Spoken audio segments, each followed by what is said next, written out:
स्वीकारण, सत्य का स्वीकारण मनुष्य के लिए बहुत ही महत्वपूर्ण है। जब तक मनुष्य सत्य को स्वीकार नहीं करता, उसे असत्य से लड़ने की शक्ति प्राप्त नहीं होती। जब आप भोजन करते हैं तो क्या होता है? आपका पेट स्वीकारता है कि वो भर चुका है और आप भोजन करना बंद कर देते हैं। जब आपको निद्रा आती है तो क्या होता है?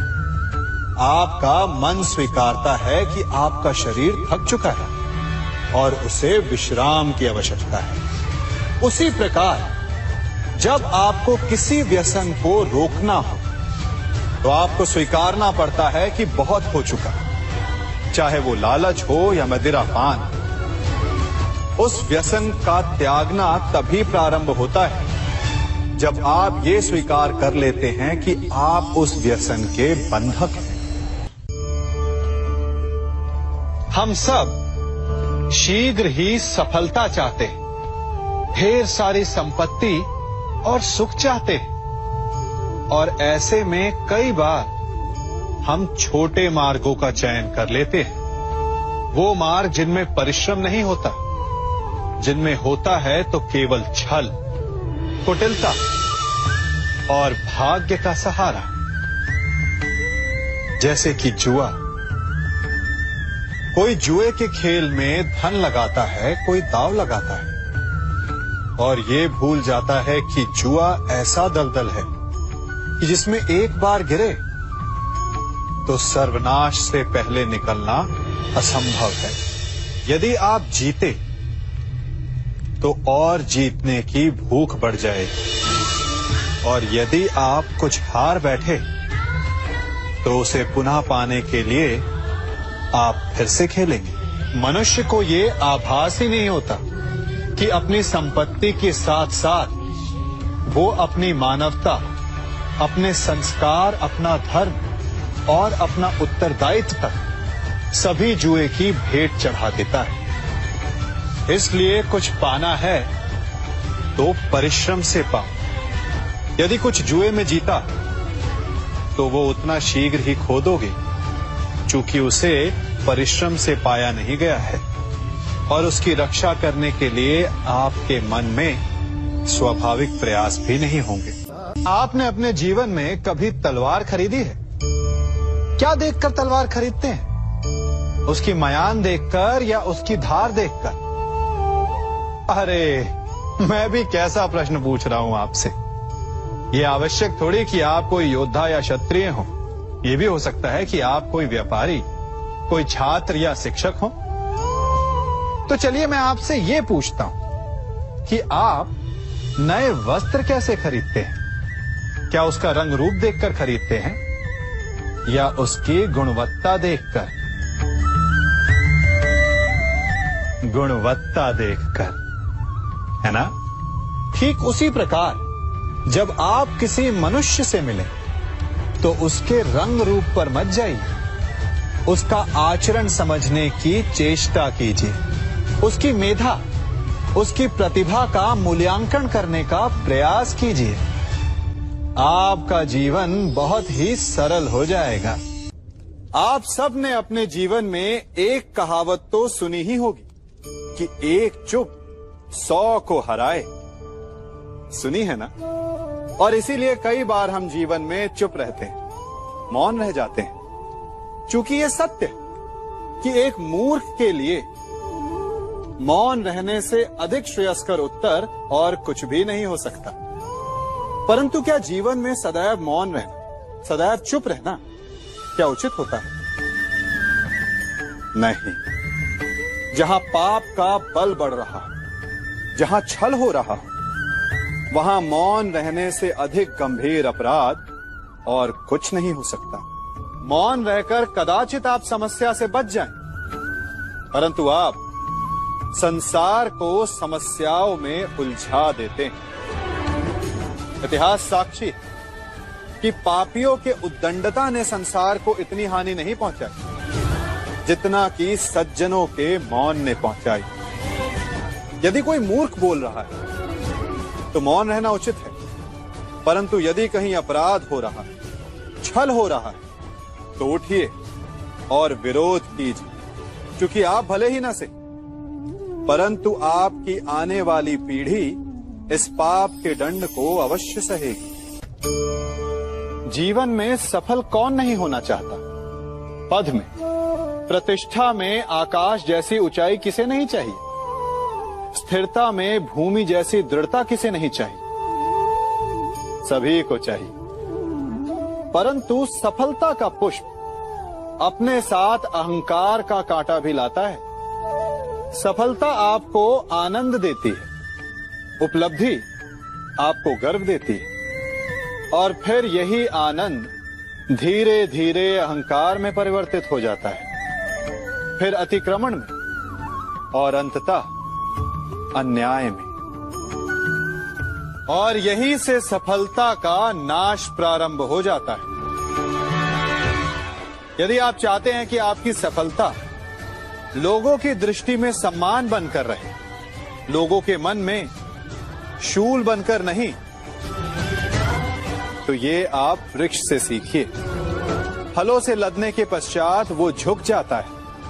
उसी प्रकार सफलता मिलने पर विनम्रता अधिक आवश्यक है, और जीवन में अधिक सफलता पाने के लिए या पाने पर और अधिक विनम्र हो जाना चाहिए। संसार का सबसे बड़ा पाप क्या है?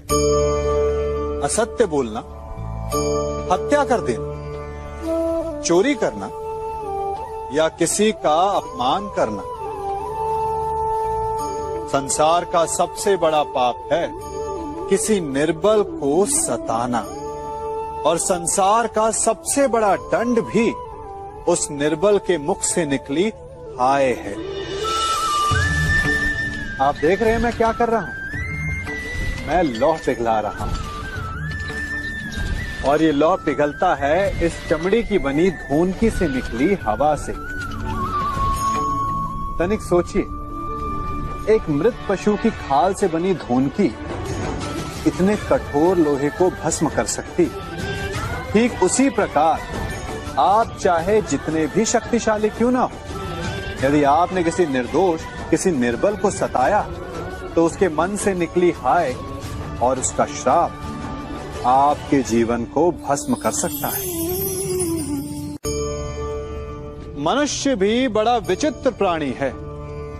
अपनों से नीचे के स्तर के लोगों को वो हे दृष्टि से देखता है, उनका उपहास उड़ाता है, उनसे बार बार कहता है कि तुम्हारा कुछ नहीं हो सकता, तुम भविष्य में कुछ नहीं कर पाओगे। जब मनुष्य के पास धन, संपत्ति, मान होता है तो वो दूसरों का आदर नहीं करता, परंतु वो एक बात भूल जाता है कि उससे भी अधिक शक्तिशाली कोई अस्तित्व में है, और वो है समय। काल काल अपना चक्र कब बदलेगा ये कोई नहीं जानता। समय अपनी करवट कब लेगा ये कोई नहीं जानता। कोयला भी समय के साथ साथ हीरे में परिवर्तित हो जाता है। इसलिए जीवन में कभी भी किसी का भी उपहास नहीं उड़ाना चाहिए।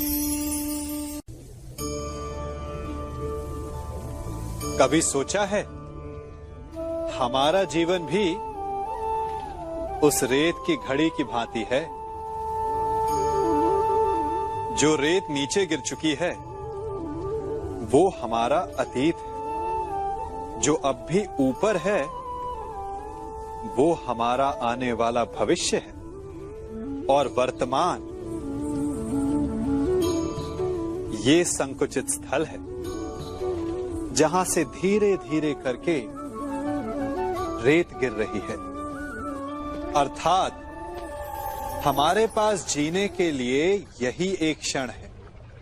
उसका उपयोग कैसे करना है ये हम पर निर्भर करता है। जो बीत गया उसका दुख मनाना है, या जो भविष्य में होने वाला है उसकी प्रतीक्षा में क्रोध करना है। सब कुछ करने के लिए यही एक क्षण है।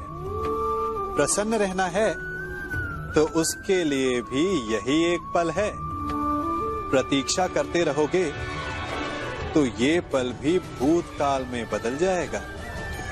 इसलिए आनंद के लिए, परोपकार के लिए प्रतीक्षा ना कीजिए। आपके पास जो पल है उनका भरपूर सदुपयोग कीजिए, क्योंकि इस घड़ी को पलटकर आप फिर से समय अवश्य गिन सकते हैं, परंतु अपना बीता हुआ समय आप वापस नहीं लौटा पाएंगे। हम सब अपनों की, अपने मित्रों की, परायों की सहायता करते हैं, परंतु हम सब के मन में एक व्यथा रह जाती है कि वो हमारा उपकार भूल गया, कि उसने हमें सम्मान नहीं दिया, कि समय पड़ने पर उसने हमारी सहायता नहीं की। होता है ना ऐसा? अब प्रश्न ये उठता है कि क्या हमें उपकार भुला देना चाहिए या नहीं? और उत्तर भी दो हैं, हां भी और ना भी। हमें दूसरों पर किए गए उपकार को भुला देना चाहिए, परंतु यदि किसी ने हम पर उपकार किया है तो उसे नहीं भुलाना चाहिए। यदि दूसरों पर किए उपकार भुला दिए तो अपेक्षा नहीं रहेगी। अपेक्षा नहीं रहेगी तो वो टूटेगी नहीं, मन कुंठित नहीं होगा, और स्वयं पर किए गए उपकार को स्मरण रखा तो उसे चुकाने के लिए सदा तत्पर रहेंगे, उपकार करने वाले के कृतज्ञ रहेंगे, तब भी मन प्रसन्न रहेगा। और यदि हम सभी ऐसा करने लगे तो सबके मन को संतोष रहे। प्रत्येक मनुष्य सफलता पाने के लिए कार्य करता है। कुछ सफल होते हैं, कुछ नहीं होते, और जो सफल नहीं होते वो सदा अपनी असफलता का कारण या तो अपनी परिस्थितियों को बताते हैं या अपने सहयोगियों को दोषी ठहराते हैं। परंतु क्या वास्तविकता में ऐसा ही होता है? क्या कोई परिस्थिति या कोई व्यक्ति किसी की असफलता का कारण बन सकते हैं? उत्तर हां भी है और ना भी। कैसे? आप इस तितली को देख रहे हैं? आपने एक मक्खी को भी देखा होगा। प्रकृति ने दोनों को समान गुण दिए हैं रस पान करने का। एक तितली फूलों पर जाकर उसका रस लेती और इस अवस्था में नए फूल खिलने की व्यवस्था भी करती है, और मक्खी घाव पर बैठती है, घाव को सड़ाती है और रोग भी फैलाती है। यदि इसमें किसी बात का अंतर है तो केवल सोच का। यदि आप उचित मार्ग चुनेंगे तो आपको सफलता मिलेगी, आप में उत्साह बढ़ेगा, और यदि आप अनुचित मार्ग चुनेंगे तो आपको असफलता मिलेगी, निराशा मिलेगी। अब उचित मार्ग चुनना है या अनुचित मार्ग, ये निर्णय तो आप पर निर्भर करता है।